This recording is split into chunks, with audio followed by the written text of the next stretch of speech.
My name is Roger Moeller. Welcome to the third video in a series on the Festool Parallel Guides for cutting sheet goods. This video addresses the use of the Parallel Guide Extensions. These are used for cutting pieces under 8 inches and for cutting thin materials such as edge banding. I despise cutting edge banding on any other tool once I started using this technique. I say this for safety, quality, and ease of use reasons. The next step's a little bit more complicated. We're going to cut pieces under 8 inches. We obviously can't cut into our rail, so we're going to put the yokes on. When you look at the yokes, look at where the index measurements are. They go to the inside. These are extremely well machined. Just set them down into place. Very well machined. Okay, then the other thing we have to do is take these indexing pins and put them on the front side. And we just go to the opposite edge as we crisscross them, temporarily tack them in. Indexing pin over here. And flip it over. And we are in business. I'll just set it here at 10 on each side. Again, it's them crosshairs that we're marching into. And we'll set the piece. Now it has to straddle the work, that the yoke underneath here is off the table. That's kind of a nuisance to be operating that way. Yes, you could rig up some sawhorses out here, but this table with its cavities works very nicely for this purpose in that I can drop those yokes down into the cavities. Get things positioned here a little bit. Now, I don't have those yokes out here unbalanced, and I've also got a situation where the piece that's being cut off is going to reside up here on the members and won't fall to the ground. Now with little thin strips like this, that's no big deal, but if you're dropping 6, 7, 8 inch pieces of pretty delicate stuff out here onto the ground, that probably isn't so nice. So rigging up this yoke system and the wells has really worked out well for me. We're going to show a couple of things. One, calibrating the front parallel extension guides, and we're going to show also calibrating to the thickness of the cut blade, and we're going to do some real thin cuts to demonstrate that capability. I have taken the saw and locked it in position with the blade down. This is part of the fast fix on here. And in order to engage that, what we do is we set the saw at least at 25 millimeters, that's 1 inch. Grab it here. We're not powered. The dust collection hose and the power hose are gone. We release it with this button, push it up in place, and then we do the fast fix. This is a facility to aid in changing the saw blade.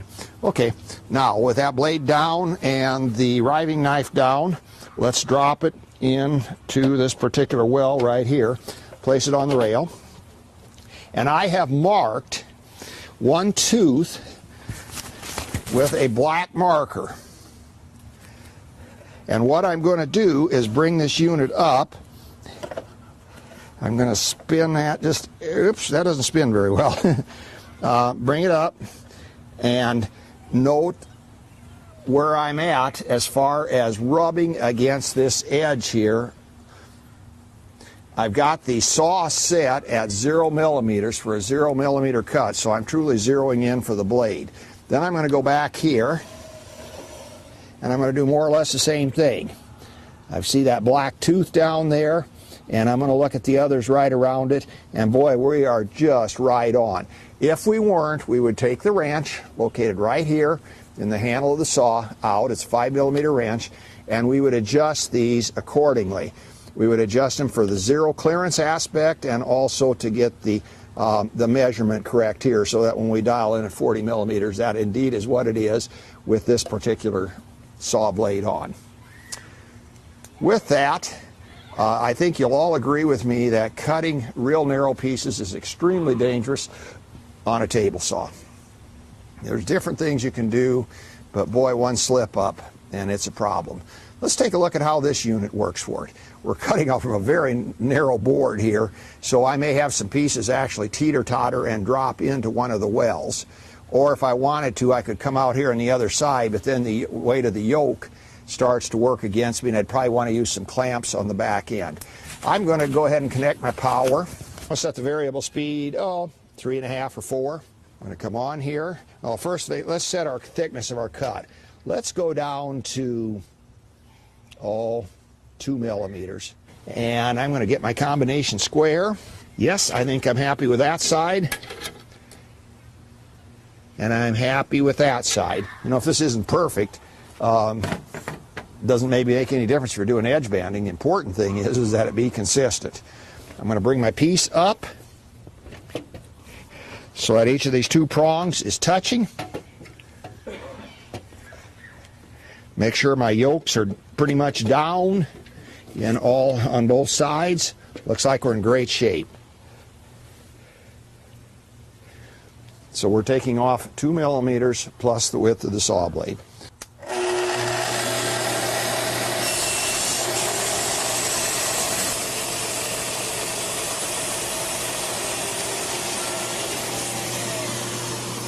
Okay, we've taken off one 2 millimeter piece.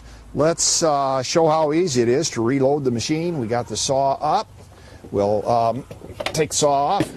We'll push our pieces through until they bounce up against these registration points. Not going to get any pencil or anything out. Set the saw on and do it.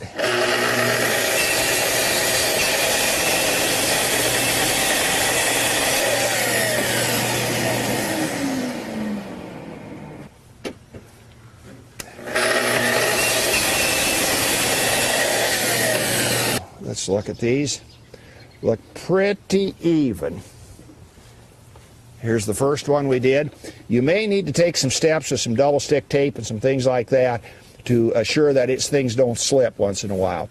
But for edge banding, that certainly is excellent. So that pretty much covers the parallel guides and the parallel guide extensions. Remember, under 8 or over 8 inches, just use the guides by themselves. Don't have the extensions on. They tend to bang into things with the yoke. It's much easier to have them off. But when you got to be cutting pieces under 8 inches, should you be doing it on a table saw? Hey, if you got a table saw handy, probably is easier to go over there and do some of them. On the other hand, if you don't have one handy and you got this, you've got all the precision or more in the table saw. And in particular, when you're cutting things like edge banding or strips for gluing up, those 1/4 inch, 1/8 inch strips that are so dangerous on the table saw from so many aspects, do them on this thing.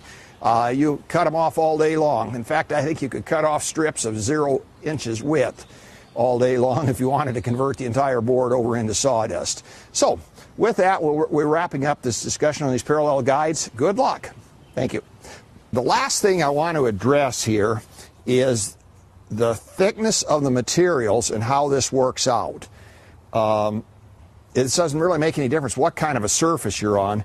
3/4 inch material, this works very, very well with the depth of the parallel guides. You get down to 5/8 and it's marginal. If you get down to 1/2, there's some problems in that you'll notice how the material needs to be supported here. The material being down there to 1/2 or 1/4 inch is going to set on the bottom, and the guides are going to set quite a ways up, and there's going to be a gap. I'll bring out a piece of 1/4 inch material and we'll talk about that from there. Here's an idea on how to handle it. Take yourself a scrap piece of plywood or sheet good, or just some sticks, and prop this thing up. There's one.